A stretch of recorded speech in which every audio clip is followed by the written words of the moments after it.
তাহলে গল্পটা কি বলেছিলাম? গল্পটা ইংরেজি যে আজকে লেসন আছে 8, এই লেসনে নামকরণ করা হয়েছে অ্যাকোয়াটিক অ্যানিমেলস, মানে জলচর প্রাণী প্রাণী।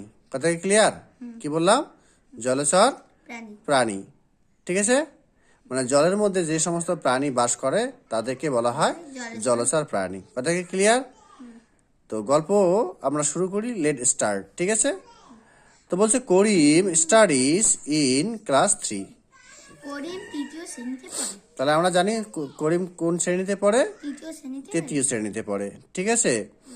বলছে his father is a fisherman, তার বাবা একজন ধীবর বা জেলে। তো জেলের আর এক নাম হচ্ছে ধীবর। জেলের এক নাম কি? ধীবর। ধীবর। তাহলে আমরা ফিশারম্যান মানে হচ্ছে জেলে, যে মাছ ধরে তাদের জেলে বলা হয়, ঠিক আছে?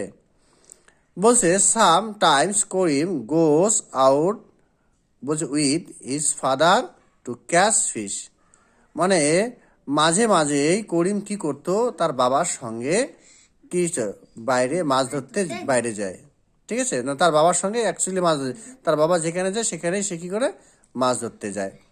কথা কি ক্লিয়ার? তারপরে বলা হয়েছে করিম লাভস টু ইট ফিশ, করিম মাছ খেতে খুব পছন্দ করে বা খুব ভালোবাসে, ঠিক আছে? বলছে ফিশে স্লিপ ইন ওয়াটার, মাছ জলে বাস করে, ঠিক আছে?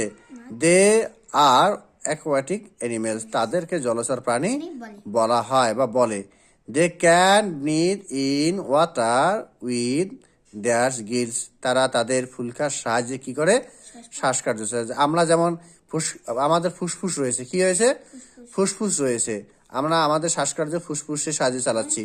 তার মাছরা কিসের সাহায্যে চালাচ্ছে? ফুলকা, কানকোর ভিতরে যে অংশটা থাকে, হ্যাঁ, সেটাকেই ওটাকেই বলা হয় ফুলকা আর কি, ঠিক আছে? গিলস মানে ফুলকা। বলছে বাট, বলছে when we take them out of water they die, কিন্তু যদি আমরা তাকে জল থেকে তুলি তারা কিন্তু মারা যায়। তারা কি হয়? মারা যায়, কিন্তু বেশিক্ষণ থাকতে পারে না। কিন্তু তারা যখন জল থেকে আমরা তুলি তাদেরকে আমরা সেখান থেকে রাখতে পারি, মানে থাকতে পারে না আর কি, মানে মারা যায় সঙ্গে সঙ্গে, ঠিক আছে, কিছুক্ষণ সময় বাদে।